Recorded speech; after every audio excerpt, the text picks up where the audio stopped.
Halo teman-teman, selamat datang di Tech Corner Indonesia bersama saya Ismail Jakaria. Dan di video kali ini saya akan membagikan pengalaman membeli MacBook Pro Mid 2012 atau MD101.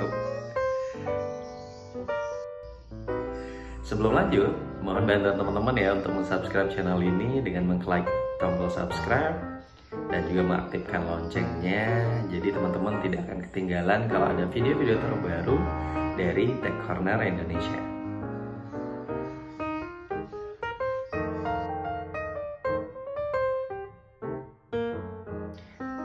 Meskipun saya sudah menggunakan iPad Pro ya untuk memenuhi kebutuhan editing, ternyata saya juga masih harus memakai MacBook Pro. Alasannya karena ada beberapa aplikasi di macOS itu yang tidak tersedia di iPad OS. Misalnya Final Cut, saya cukup lama menggunakan Final Cut dan pengen lagi ngedit dengan Final Cut karena udah biasa. Jadi saya memutuskan untuk membeli MacBook Pro Mid 2012 ini gitu ya. Kenapa? Karena cukup terjangkau. Kemudian juga kalau beli sekarang kan masih sangat-sangat mahal gitu ya teman-teman. Oke, kalau boleh jujur ini tuh beli nekat karena selain beli second, ini juga nggak pakai cash on delivery. Jadi bener-bener beli online tanpa ngelihat langsung barangnya. Kalau cash on delivery kan enak, kita bisa ngecek secara keseluruhan, tetapi ini tidak bisa karena nggak pakai cash on delivery. Jadi saya dapat MacBook Pro ini di salah satu milis. Kebetulan ada yang jual di sana, harganya 6,5 juta. Ya untuk ukuran harga segitu masih termasuk normal ya teman-teman. Tapi saya juga sempat kaget nih karena sempat ngecek di marketplace. Jadi setelah pesan barang ini kemudian saya ngecek di marketplace, itu ternyata ada yang jual di bawah 6 juta.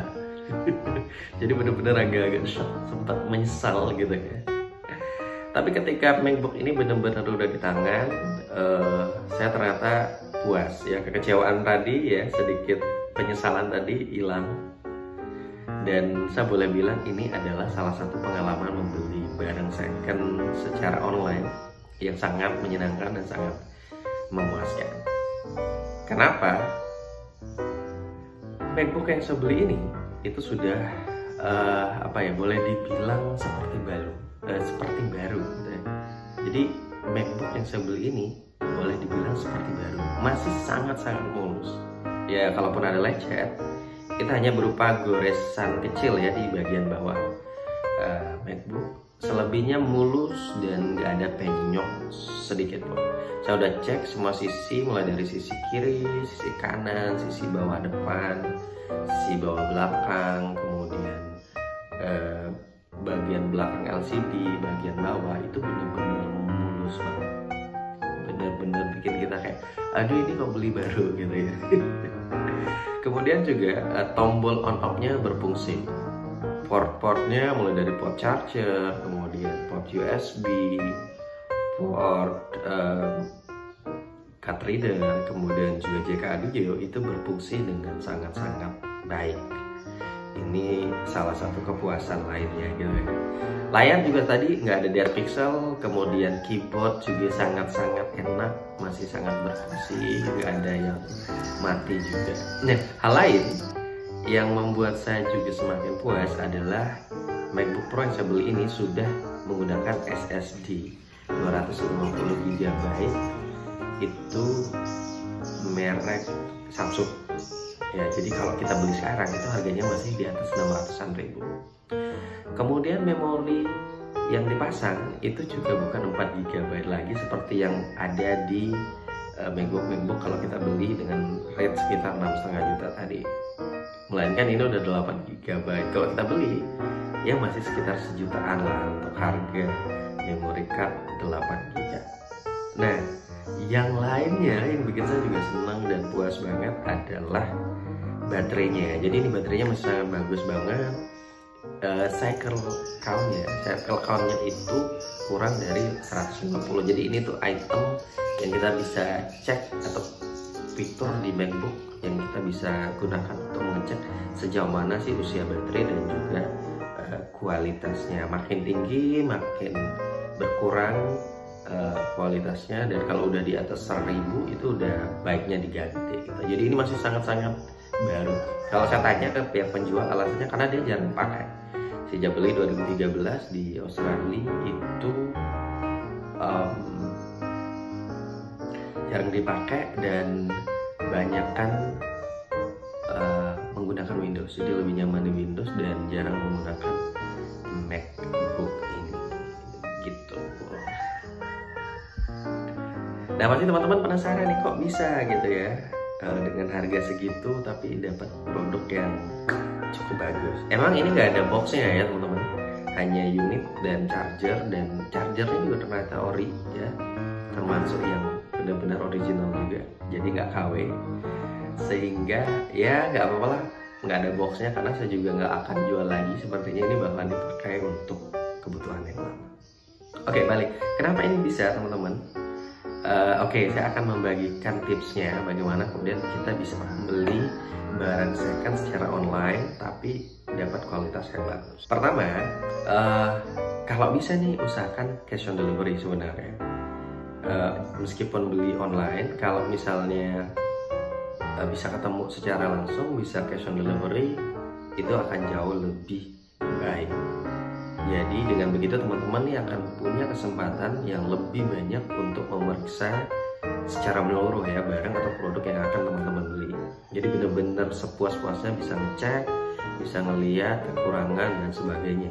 Termasuk nawar nih, kalau misalnya kayaknya harganya bisa goyang lagi gitu ya, bisa berkurang lagi, makanya ini kesempatan untuk tawar-menawar kalau kita bisa langsung cash on delivery. Kalau saya pribadi kan nggak mungkin bisa cash on delivery karena saya di Lombok, lalu yang jual ini ada di Jakarta, jadi jaraknya jauh banget gitu ya untuk pergi, apalagi sekarang di tengah pandemi kan transportasi publik juga ditutup ya, kecuali untuk yang penumpang-penumpang tertentu gitu. Nah jadi kalau nggak bisa COD gimana?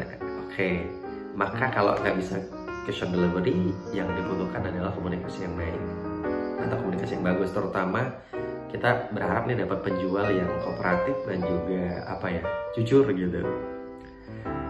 Karena di sini ya, kalau kita udah bisa komunikasi yang bagus, ini kesempatan kita nih teman-teman untuk meminta penjual memberikan semua informasi yang kita butuhkan hingga akhirnya memutuskan untuk membeli barang itu ya.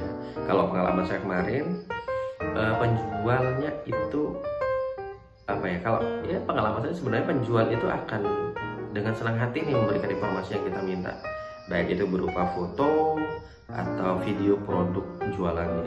Jadi saran saya kalau teman-teman akhirnya memilih opsi kedua, harus beli jarak jauh banget, nggak bisa ketemu ya, nggak usah sungkan ya untuk bertanya, biar nggak nyesel di kemudian hari gitu ya.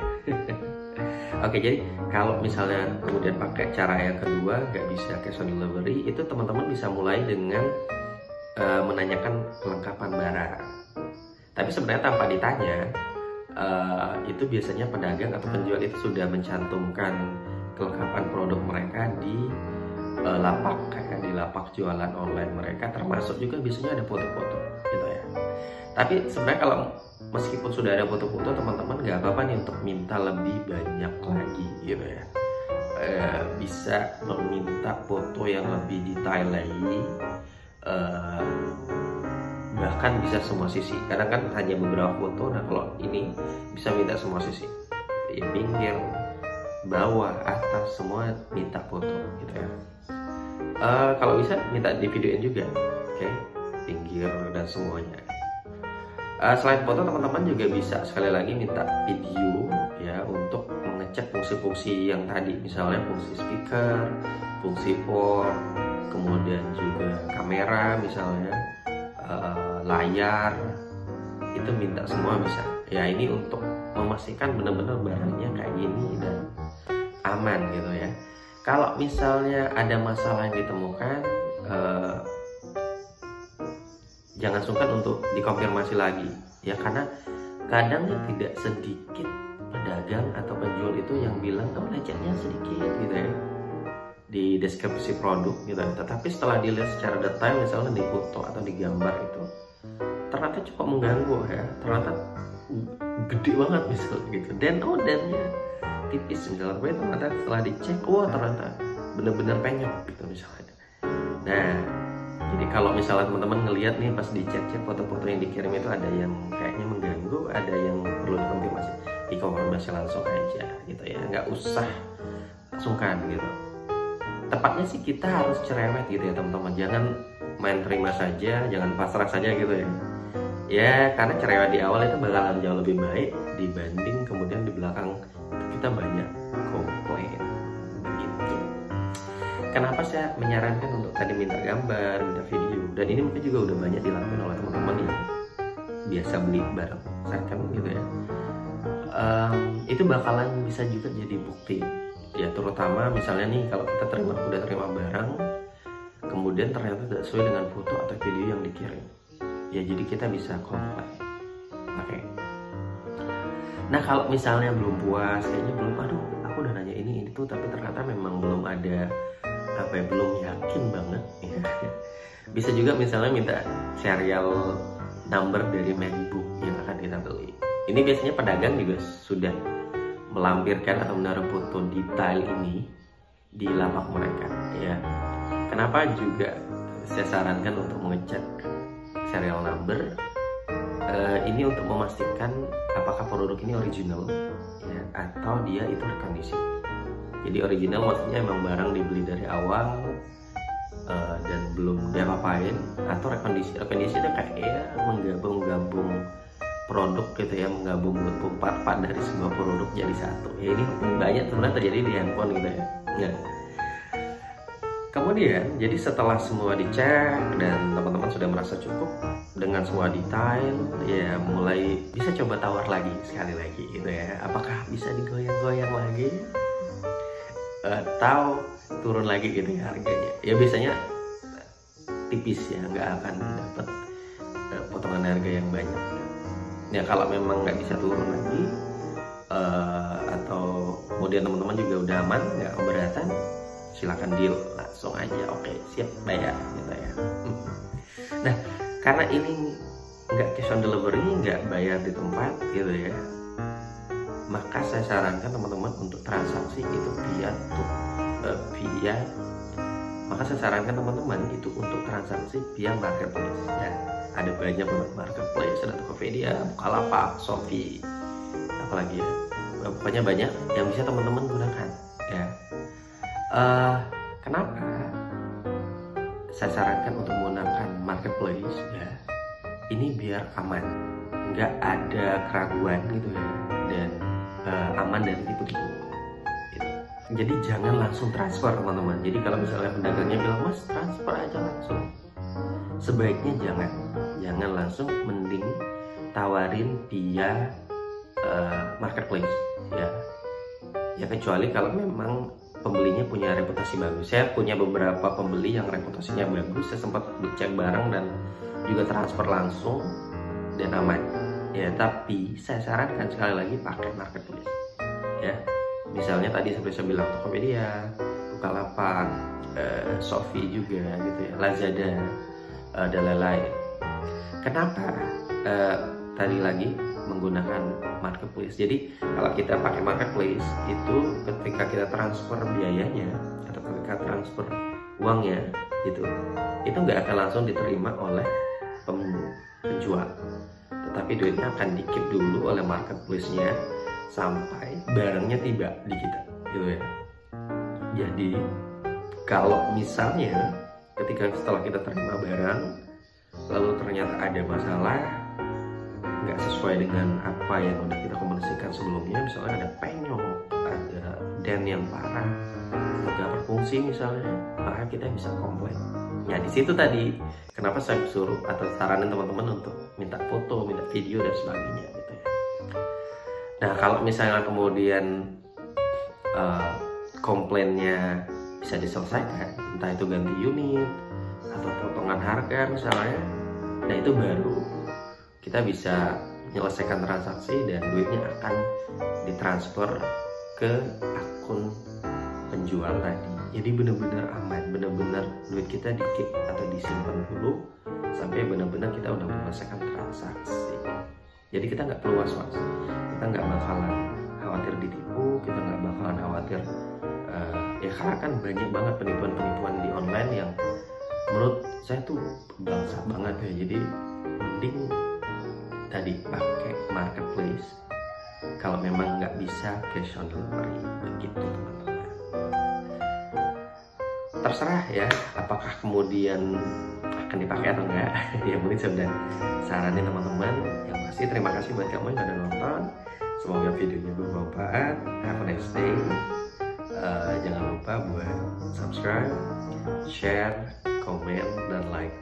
Bener ya, jangan lupa buat subscribe, share, and like.